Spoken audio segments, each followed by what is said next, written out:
Hello everyone, welcome back to my channel. I am Kushi and you are watching Kushi Interacts, where we all come to learn, to grow and to serve. Today I am going to explain to you the first chapter of history, that is the French Revolution from 9th standard NCRT. So let's begin. First of all, the title of the chapter is The French Revolution. The most important word in the title is revolution itself. सबसे पहले हमें revolution word का मतलब पता होना चाहिए. You can define revolution as a revolving act or overthrowing any government policy in favor of building a new one. Okay? We will begin by this now. हम इस पैराग्राफ से स्टार्ट करते हैं. सबसे पहले आपको ये देखना है कि द फ्रेंच रेवोल्यूशन का मतलब क्या है. मतलब फ्रांस में ऐसा क्या रेवोल्यूशन हुआ था जिससे उसका सिस्टम गवर्नमेंट का वो लोग उसे चेंज कर पाए. तो हम शुरू करते हैं. On the morning of 14 July 1789 the city of Paris was in a state of alarm. तो ये इंसिडेंट कब हुआ था? ये हुआ था 14 जुलाई 1789 को. अगर आपको ये डेट याद रखनी है, it is very easy because 789 ये ऑलरेडी सीक्वेंस में है and the first number is 1 itself. तो 1789 14 जुलाई 1789 को एक इंसिडेंट हुआ था जिसे हम फ्रेंच रेवोल्यूशन का आउटब्रेक मान सकते हैं, क्योंकि हिस्टोरियंस ऐसा ही बिलीव करते हैं. तो हम पढ़ते हैं आगे. On the morning of 14 July 1789 the city of Paris was in a state of alarm. अब यहाँ पे कौन सी सिटी की बात हो रही है? पेरिस सिटी की, जो कि फ्रांस में है. वहाँ पे बहुत ज़्यादा अफरा तफरी का माहौल था because it is written here Paris was in a state of alarm. The king had commanded troops to move into the city. King ने अपने ट्रूप्स को, अपनी सेना को बोला था कि आप सिटी में जाइए. And rumours spread that he would soon order the army to open fire upon the citizens. अब जो किंग थे उन्होंने बोला अपने ट्रूप्स को कि आप सिटी में जाइए और जो कॉमन सिटीजन्स हैं उनके ऊपर ओपन फायर आप कर सकते हैं. उसके बाद क्या हुआ? लोग डर गए जो कॉमन सिटीजन्स थे. तो उन्होंने ये डिसाइड किया हम मिलकर एक पीपल्स यूनियन, पीपल्स मिलिशिया बनाएंगे और जो भी ट्रूप्स को किंग ने कमांड किया है उनका हम सामना करेंगे. और उनका सामना करने के लिए उनको सबसे ज़्यादा ज़रूरी क्या थे? वेपन्स थे, आर्म्स चाहिए थे. तो वो लेने के लिए उन सिटीजन्स ने क्या किया, ये हम आगे पढ़ेंगे. Some 7,000 men and women gathered in front of the town hall. अब ये नंबर कितना है? 7,000 men and women gathered in front of the town hall. ये एक टाउन हॉल, एक बिल्डिंग है. वहाँ पे अप्रॉक्सीमेटली 7,000 men and women इकट्ठा हुए और उन्होंने डिसाइड किया to form a people's militia.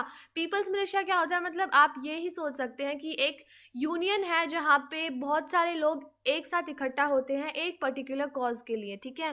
They broke into a number of government buildings in search of arms. In search of arms मतलब उन्हें वेपन्स चाहिए थे, उन्हें हथियार ढूंढने थे और उन्हें पता था कि ये हमें कहाँ मिलेंगे? गवर्नमेंट बिल्डिंग्स में ही मिलेंगे. तो वो सारे हमला करने लगे बहुत सारी गवर्नमेंट बिल्डिंग्स पर. उनमें से कुछ 700 पीपल का ग्रुप था जो वो कहाँ पे गया? वो ईस्टर्न पार्ट में गया. देखो यहाँ पे लिखा हुआ है, finally a group of 700 people March towards the eastern part of the city and stormed the fortress prison the Bastille. अब टोटल कितने थे? 7,000 men and women. उसमें से 700 पीपल का एक ग्रुप था जो ईस्टर्न पार्ट ऑफ सिटी में गए और जो फोर्ट्रेस प्रिजन द बेस्टील था, जो कि एक सिंबल था for of the despotic power of the king, उसको उन्होंने पूरा डिस्ट्रक्ट कर दिया, पूरा डिस्ट्रॉय कर दिया. ठीक है.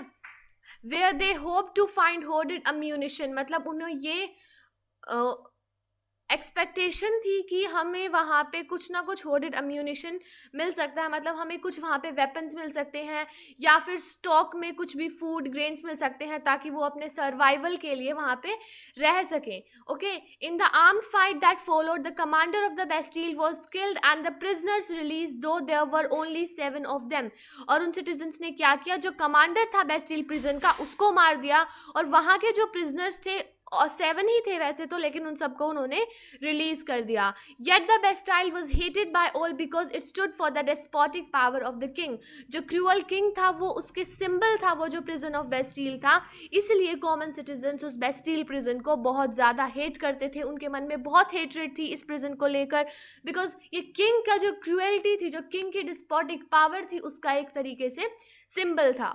The fortress was demolished and its stone fragments were sold in the market to all those who wished to keep a souvenir of its destruction. अब जिनको भी एक रिमेम्बरेंस के रूप में, एक याद के रूप में रखना था कि हमने फोर्ट्रेस प्रिजन द बेस्टील का क्या हाल किया है, अगर उन्हें वो रिमेम्बर रखना था तो उनको कुछ ना कुछ निशानी चाहिए थी. तो जो मार्केट था वहाँ पे उन्होंने बेस्टील प्रिजन के डिमोलिश्ड स्टोन फ्रैगमेंट्स बेचना शुरू किए, और जो भी चाहते थे उन्हें रखना as a souvenir of its destruction, वो उन्हें मिल गए. The days that followed saw more rioting both in Paris and the countryside. Most people were protesting against the high price of bread. अब ये जो इंसिडेंट था ये उसी दिन ख़त्म नहीं हुआ. हम किस दिन की बात कर रहे हैं? 14 जुलाई 1789 की. उसी दिन ख़त्म नहीं हुआ, लेकिन उसके काफ़ी दिन बाद भी बहुत सारे प्रोटेस्ट चलते जा रहे थे. और वहाँ पे मोस्ट ऑफ द पीपल किस चीज़ के लिए प्रोटेस्ट कर रहे थे? हाई प्राइस ऑफ ब्रेड के लिए वो प्रोटेस्ट कर रहे थे. Much later when historians look back upon this time they saw it as a beginning of a chain of events that ultimately led to the execution of the king in France. अब यहाँ पे historians बोलते हैं कि जो ये incident हुआ था इसे हम एक आउटब्रेक ऑफ रेवोल्यूशन के तौर में कंसिडर कर सकते हैं, because historians looked back and saw it as the beginning of a chain of events that ultimately led to the execution of the king in France. जो फ्रांस का king था उसे मार दिया गया था, और जो भी इंसिडेंट्स उसके लिए रिस्पॉन्सिबल थे उनकी शुरुआत इसी दिन से हुई थी, 14 जुलाई 1789 की, ऐसा हिस्टोरियंस बिलीव करते हैं. ठीक है. The most people at the time did not anticipate this outcome. How and why did this happen? अब ये बोल रहे हैं कि बहुत सारे लोगों ने जो कॉमन सिटीजन्स थे उन्होंने ऐसा सोचा भी नहीं था, उन्होंने ऐसा एक्सपेक्ट ही नहीं किया था, ऐसा एंटिसिपेट ही नहीं किया था कि जो किंग ऑफ फ्रांस है वो भी कभी मारा जा सकता है. लेकिन ऐसा हुआ, और उस इवेंट, जो ये चेन ऑफ इवेंट्स थे, वो ही इस चीज़ की बिगिनिंग थी. अब देखिए यहाँ पे आपको प्रिजन ऑफ बेस्टील दिखाया गया है. ये देखो प्रिजन ऑफ बेस्टील, यहाँ पे कितना ज़्यादा इसको बिल्कुल डिमोलिश कर दिया है, बहुत ज़्यादा डिस्ट्रक्टिव माहौल है. You see here people are gathered. कहाँ कितने थे यहाँ पे? 700 man and women out of 7,000. ठीक है, तो 700 ग्रुप ऑफ पीपल गए थे यहाँ पे इसको डिस्ट्रॉय करने. और यहाँ पे क्या लिखा गया है? Storming of the Bastille. Soon after the demolition of the Bastille artist made print commemorating the event. कि आर्टिस्ट ने ये प्रिंट्स बनाए ताकि लोग इसे याद रख सकें. ठीक है, अब हम आगे चलेंगे, जो कि है French society during the late 18th century. अभी तक जो भी हमने पढ़ा वो एक फ्लैशबैक के रूप में था. जो हिस्टोरियंस मानते थे कि यहाँ से हम मान सकते हैं कि फ्रेंच रेवोल्यूशन की शुरुआत हुई थी, लेकिन एक्चुअल में फ्रेंच रेवोल्यूशन कैसे हुआ था, कौन किंग था, कैसा वो किंग था, कैसी उसकी क्रुएलिटी थी, या वो कैसे बिहेव करता था अपने प्रजा के साथ, वो हम सब देखेंगे. ये कब हुआ था? French society during the late 18th century, मतलब 18th सेंचुरी के लास्ट टाइम पे ऐसा कुछ हुआ था. ठीक है, इसमें लिखा गया है in 1774 Louis 16 of the Bourbon family of king ascended the throne of France. अब ये बता रहे हैं जो किंग था उस टाइम पे फ्रांस का, वो कौन था? लुई 16. और वो कौन से फैमिली का था? वो बर्बन फैमिली का था या बर्बन डायनेस्टी का था, और वो फ्रांस के थ्रोन पे बैठा था.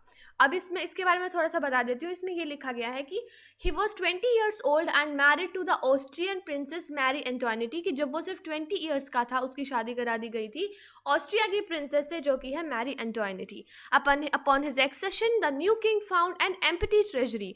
लेकिन जब वो किंग बना, जब वो किंग अपनी गद्दी पे बैठा, उसे पता चला कि जो उसका ट्रेजरी है, जो एक तरीके से खजाना होता है पूरे किंगडम का, वो तो खाली हो चुका है. लेकिन ऐसा हुआ क्यों? अभी हम आगे पढ़ेंगे. Long years of war had drained the financial resources of France. Added to this was the cost of maintaining an extravagant court at an immense palace of Versailles. अब ये बोल रहे हैं कुछ खाली तो इसलिए हुआ क्योंकि जो वॉर हो रही थी बहुत सालों से, उसमें जो फ्रांस था उसने हेल्प की थी अमेरिकन कॉलोनीज की ब्रिटेन के खिलाफ लड़ने में। और दूसरी चीज़ ये थी कि जो किंग बना था फ्रांस का, वो बहुत ही ज़्यादा एक्स्ट्रावेगेंट कोर्ट मेंटेन करता था, बहुत इमेंस पैलेस ऑफ वर्साइल्स में। मतलब वो बहुत ही ज़्यादा लग्जरियस लाइफ जीता था और वो अपने सारे शौक पूरा करता था। उसे कोई मतलब नहीं था कि उसकी ट्रेजरी खाली होती जा रही है और उसकी प्रजा को कुछ भी नहीं मिलेगा, वो फाइनेंशियल क्राइसिस में आ सकते हैं, but that does not matter to him, और वो अपना लग्जरियस लाइफस्टाइल जी रहा था। Under Louis 16 France had the 13 American colonies to gain their independence from their common enemy Britain. अब ये बोल रहे हैं कि फ्रांस ने वॉर में किसकी हेल्प की थी?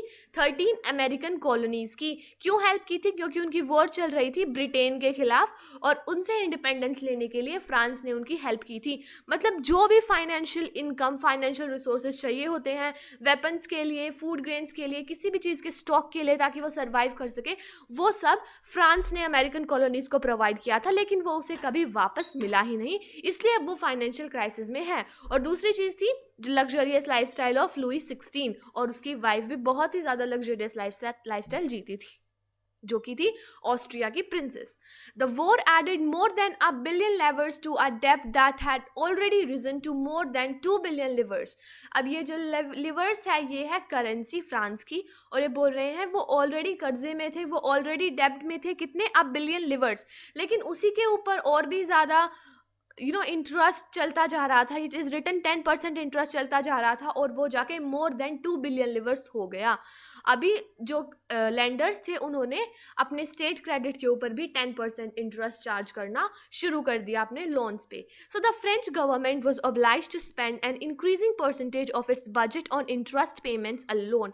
अब ये सोच रहे, अब किंग सोच रहा है कि मुझे अपने देश को फाइनेंशियल क्राइसिस से निकालना है, लेकिन उसने एक ऐसा तरीका निकाला अपने फाइनेंशियल क्राइसिस से निकलने का, जो कि कुछ कम्युनिटी ऐसी है फ्रांस की, पेरिस की, जो उसमें बहुत ज़्यादा सफ़र कर रही थी।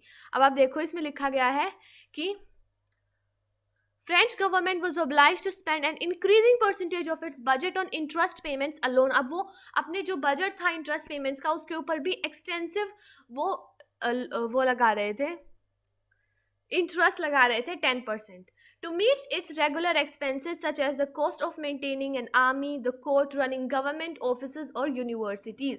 ये बोल रहे हैं उन्हें बहुत सारी चीज़ें मेंटेन करनी थी, उन्हें आर्मी मेंटेन करनी थी, court, running government offices, universities, इतने सारे मेंटेनेंस के लिए ऑब्वियसली उन्हें बहुत ज़्यादा फाइनेंशियल रिसोर्सेज चाहिए हैं। तो उन्होंने क्या किया? The state was force to increase taxes, yet even this measure would not have sufficed. French society in the 18th century was divided into 3 estates and only the members of the third estates paid taxes। अब यहाँ पे देखो कितना इनडिस्क्रिमिनेशन किया गया। अब king ने सोचा, अपने कंसल्ट किया अपने लोगों से, और उन्होंने सोचा कि हमें ना टैक्स पेमेंट बढ़ाते हैं अपने कंट्री में, ताकि हम अपने फाइनेंशियल रिसोर्सेज को दोबारा फिलअप कर सकें। लेकिन उन्होंने क्या किया? उन्होंने अपने एरिया को 3 एस्टेट्स में डिवाइड कर दिया। फर्स्ट एस्टेट क्या था?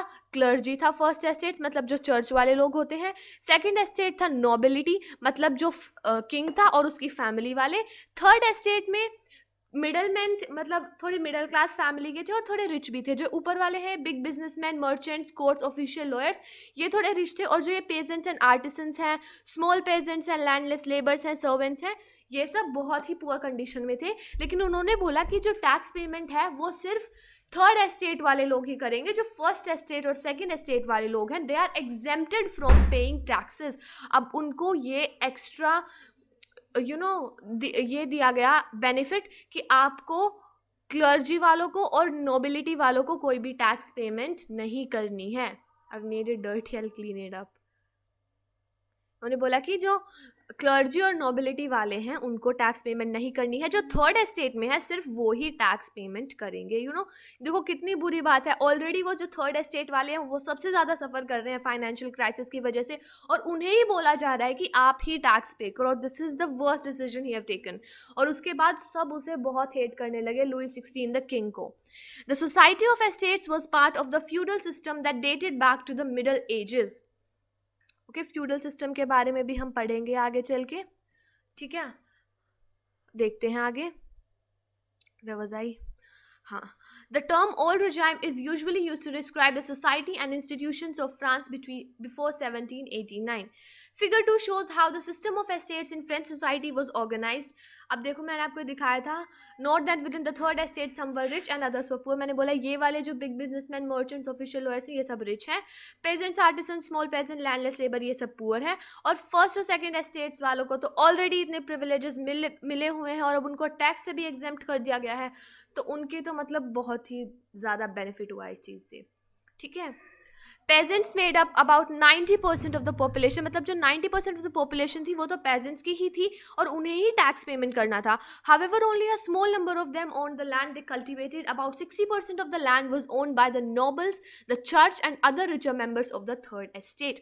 अब ये बोल रहे हैं कि ऑल्दो 90% ऑफ द पॉपुलेशन किसकी थी? पेजेंट्स की थी, लेकिन उनके पास जो लैंड था वो बहुत ही कम था और उसमें से 60% ऑफ द लैंड तो जो अमीर लोग थे उस एस्टेट के उनके पास था, या तो जो फर्स्ट और सेकंड एस्टेट वाले हैं, जो नोबल्स और चर्च वाले और रिचर मेंबर्स हैं, उनके पास थी लैंड. तो वो टैक्स पेमेंट कैसे करेंगे? अब उन्हें उन्हीं के लैंड पे जाके काम करना पड़ेगा, उन्हें अपना लैंडलॉर्ड बनाना पड़ेगा और जो भी वो कहेंगे, चाहे वो घर का काम हो, चाहे वो अपना फार्मिंग का काम हो, कुछ भी काम हो, वो उन्हें करना पड़ेगा क्योंकि उन्हें अपना टैक्स पेमेंट पूरा करना है. The members of the first two estate, that is the clergy and the nobility, enjoyed certain privileges by birth. अब ये हमें पता है कौन से प्रिविलेजेस उन्हें मिल गए थे, मतलब बाय बर्थ ओनली. अगर वो फैमिली पे, अगर वो क्लर्जी और नोबिलिटी फैमिली में पैदा हुए हैं तो दे आर प्रिविलेज्ड, मतलब उनको ये बोल दिया गया था that you are privileged and you will be exempted from paying the taxes. The most important of these were exemption from paying taxes to the state, this we have read. The nobles further enjoyed feudal privileges. फिर बाद में उनको feudal privileges भी दिए गए. These included feudal dues which were extracted from the peasants. अब जो pageants से जो फ्यूडल ड्यूज ली जाती थी उनसे भी उनको एग्जेम्प्ट कर दिया गया. Peasants were obliged to render services to the lord to work in his house and fields. अब उनको जो भी वो बोलते हैं, जिनके पास भी उनकी लैंड है, क्योंकि उन्हें अपना पैसा चाहिए, उन्हें अपना टैक्स पेमेंट करना है, तो जो भी वो काम बोलेंगे वो उन्हें वो काम करना पड़ेगा. वो उनके घर में काम करते थे, उनके फील्ड्स में काम करते थे और वो इवन आर्मी में भी चले जाते थे और वो बिल्डिंग रोड्स करते थे. They used to build the roads so that they can pay taxes. The church too extracted its share of taxes called tithes from the peasants. अब चर्च का अलग ही टैक्स बना दिया था ताकि वो पेजेंट से ले सके, ये अलग ही टैक्स था. And finally all members of the third estate had to pay taxes to the state. These included a direct tax daily and a number of indirect tax which were levied on articles of everyday consumption like salt और tobacco. इन छोटी छोटी चीज़ों पर भी उन्होंने tax लगा दिया था और बहुत ही ज़्यादा बर्डन पड़ गया था थर्ड एस्टेट वाले लोगों पे of financing activities of the state. The taxes were borne by the third estate only. अब ये बोल रहे हैं कि जो टैक्स पेमेंट था वो सिर्फ थर्ड एस्टेट को ही करना था, तो उनके ऊपर बहुत ही ज़्यादा फाइनेंशियल प्रेशर बन गया था. ठीक है, ये कुछ न्यू वर्ड्स हैं, ये आप चेकआउट कर सकते हैं. This is the currency of France. ये है चर्च वाले लोग who were invested with the special functions of the. ये टैक्स है, डायरेक्ट टैक्स जो कि चर्च लेती थी और ये जो कि स्टेट लेता था. ठीक है, ये आप वर्ड्स चेकआउट कर सकते हैं. अभी एक बहुत ही सुंदर पिक्चर की रिप्रेजेंटेशन दी गई है, आप देखिए. इन्होंने बोला है कि पहले हम पढ़ते हैं. Explain why the artist has portrayed the nobleman as a spider and the peasant as the fly. ये बोल रहे हैं जो नोबलमैन है वो स्पाइडर है और जो पेजेंट है वो फ्लाई है. मतलब जिस तरह से जो स्पाइडर है वो फ्लाई को अपने ट्रैप में फंसा लेता है, उसी तरीके से जो ये नोबल मैन है ये पेजेंट को अपने ट्रैप में फंसा रहा है. This poor fellow brings everything, grains, fruits, money, salad. The fat lord sits here ready to accept it all. He does not even care to grace him with a look. You see how beautiful it is represented. कि बोल रहे हैं कि जो ये pageant है, ये इस बिग फैट लॉर्ड, ये बोला गया है इसे, इसके लिए कुछ हम हर चीज़ लेके आता है, ग्रेन्स लाता है, फ्रूट्स, मनी, सैलड, लेकिन जो ये जो लॉर्ड है ये इसको एक लुक भी नहीं देता है. Is so cruel. देखो ऊपर यहाँ पे रिप्रेजेंटेशन दी गई है जो कि एक स्पाइडर की रिप्रेजेंटेशन है. You see how beautifully they have portrayed. देखो यहाँ पे स्पाइडर वेब है जो इसे पोर्ट्रे किया गया है. ये हमारा पेजेंट है और ये हमारा कौन है? Big fat lord. The nobleman is the spider and peasant is the fly. अब देखो नोबलमैन को क्या बोला गया है? स्पाइडर, बिकॉज ये स्पाइडर है अपना नेट बना रहा है और यहाँ पे अपना वेब बना रहा है, और यहाँ पे जो पेजेंट है ये फ्लाई के रूप में इसकी तरफ, इसके नेट में जाके, इसके वेब में जाके फंसने आ रहा है. ठीक है, so this is the representation of the situation जो थी फ्रांस में, ठीक है। The more the devil has the more he wants, मतलब जितना है उसके पास उससे वो सेटिस्फाइड नहीं है, उसे और भी चाहिए, ठीक है। अभी हम आगे पढ़ते हैं द स्ट्रगल टू सर्वाइव, ये हम लास्ट पढ़ रहे हैं आज के सेशन में, उसके बाद will continue in a next class. अब देखिए, the population of France rose from 23 million in 1715 to 28 million in 1789। अब देखिए, जो फ्रांस की पॉपुलेशन थी वो बहुत ज़्यादा बढ़ती ही जा रही थी। अगर पॉपुलेशन बढ़ रही है तो हमें रिसोर्सेज भी ज़्यादा चाहिए, फूड ज़्यादा चाहिए, लैंड ज़्यादा चाहिए। पॉपुलेशन तो बहुत ज़्यादा बढ़ती जा रही थी, लेकिन जो रिसोर्सेज थे वो उसी स्पीड से नहीं बढ़ रहे थे। तो this led to a rapid increase in the demand for food grains. तो फूड ग्रेन्स की रैपिड इंक्रीज इन डिमांड तो होगी ही, बिकॉज पॉपुलेशन इतनी बड़ी है, कहाँ 23 मिलियन से 28 मिलियन पहुंच गई है। And production of grains could not keep pace with the demand, मतलब जो ग्रेन की प्रोडक्शन थी वो इतनी स्पीडली नहीं हो रही थी। So the price of bread which was the staple diet of the majority rose rapidly. तो क्या होना था, price of bread obviously increase ही होना था, जो कि सबका फूड ग्रेन था। Most workers were employed as labourers in workshop. अब उनको अपना एक्स्ट्रा वर्क करना पड़ता था ताकि वो अपना पेट भर सके। They were employed as labourers in workshop whose owners fix their wages. उनको बहुत कम वेजेस मिलती थी, तो उन्हें एक्स्ट्रा काम करना पड़ता था। वो वर्कशॉप में लेबरर्स के रूप में काम करते थे ताकि वो अपनी वेजेस को फिक्स कर सकें। But wages did not keep pace with the rise in prices. अब उनकी वेजेस थी वो भी बहुत कम थी, वो भी प्राइस को मैचअप नहीं कर पा रही थी। So the gap between the poor and the rich widened. अब ये जो अमीर और गरीब के बीच में जो ये गैप था, ये और भी ज़्यादा बढ़ता ही जा रहा था। जो गरीब था वो और गरीब होता जा रहा था, और जो अमीर था वो और अमीर होता जा रहा था। तो so the gap between the poor and the rich widened. Things become worse whenever drought or hail reduce the harvest. This leads to a subsistence crisis, something that occurred frequently in France during the old regime. अभी बोल रहे हैं कभी अगर कुछ भी destructive, कुछ भी नेचुरल डिजास्टर हो, जैसे ड्रॉट हो जाता या हेल हो जाता, तो वहाँ पे और भी ज़्यादा बदतर कंडीशन हो जाती थी। और यहाँ पे क्या हुआ, सब्सिस्टेंस क्राइसिस हुआ। इसका क्या मतलब है, an extreme situation where the basic means of livelihood are endangered. मतलब उनके बेसिक मीन्स ऑफ लाइवलीहुड ही उनको नहीं मिल पा रहा था। तो आप देख सकते हैं उनकी कितनी बुरी कंडीशन थी, ठीक है। और वो लड़ रहे थे फ्रांस के गवर्नमेंट से ताकि वो अपना सरवाइव कर सके। वो बहुत ज़्यादा स्ट्रगल कर रहे थे। उसके बाद हम पढ़ेंगे हाउ ये सब्सिस्टेंस क्राइसिस कैसे हुई, और ये growing middle class envisages an end to privileges. अब ये मिडिल क्लास ने ऐसे क्या स्टेप्स लिए कि ये जो भी ये प्रिविलेजेस एंजॉय कर रहे थे, ये सब इन्होंने एंड अप कर दिए। तो आज के लिए हम इतना ही पढ़ेंगे। एक बार रिकैप कर लेते हैं हमने कितना पढ़ा है आज। हमने शुरू से फ्रेंच रेवोल्यूशन पढ़ा, उसके बाद हमने रेवोल्यूशन का मतलब जाना, उसके बाद हमने देखा कि 14 जुलाई 1789 को क्या क्या इंसिडेंट हुआ था, लोग कैसे कैसे अलग अलग गवर्नमेंट बिल्डिंग्स में घुसे थे वेपन सर्च करने के लिए, और कैसे उन्होंने फोर्ट्रेस प्रिजन द बेस्टाइल को बिल्कुल डिस्ट्रैक्ट कर दिया था, ठीक है। उसके बाद हमने पढ़ा कि हिस्टोरियंस इसको एक फ्लैशबैक के रूप में एक chain of events that led to the French revolution and execution of the king of France, ये बिगिनिंग थी। उसके बाद हमने पढ़ा French society late 18th century में कैसी थी, और जो लुई 16 किंग था वो कैसा था, उसकी शादी किससे हुई थी, वो कौन सी फैमिली से था, और उसने क्या क्या स्टेप्स लिए ताकि वो अपने सिटीजन्स हैं उनकी हेल्प कर सके। लेकिन उसके स्टेप्स क्या थे कि उन्होंने 3 एस्टेट्स में पूरी सोसाइटी को डिवाइड कर दिया, क्लर्जी, नोबिलिटी, और 3rd एस्टेट्स में pageants, artisans, big businessman, merchant, court officials, lawyers, ये सब थे। और जो 3rd एस्टेट वाले थे उन्हें ही सिर्फ टैक्स पेमेंट के लिए बोला जाता था। जो 1st एंड 2nd एस्टेट वाले लोग थे उन्हें एग्जेम्प्ट कर दिया गया था, उन्हें एक प्रिविलेज दे दिया गया था।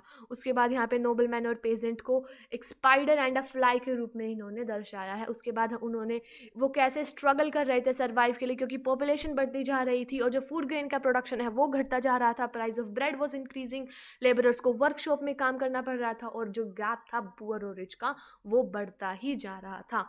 So that was it for today's session. I will meet you in my next video where we will discuss the next part of this chapter, which is very interesting. ये बहुत ही interesting chapter है। इसको आप story line की तरह पढ़ोगे, आप बिल्कुल बोर नहीं होगे।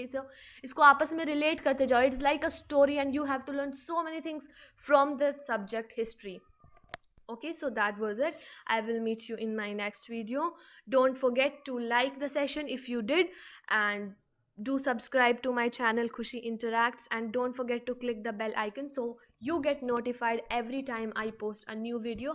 और जब भी इस वीडियो का नया सेशन आएगा आपको नोटिफिकेशन आ जाए, so please click on the bell icon.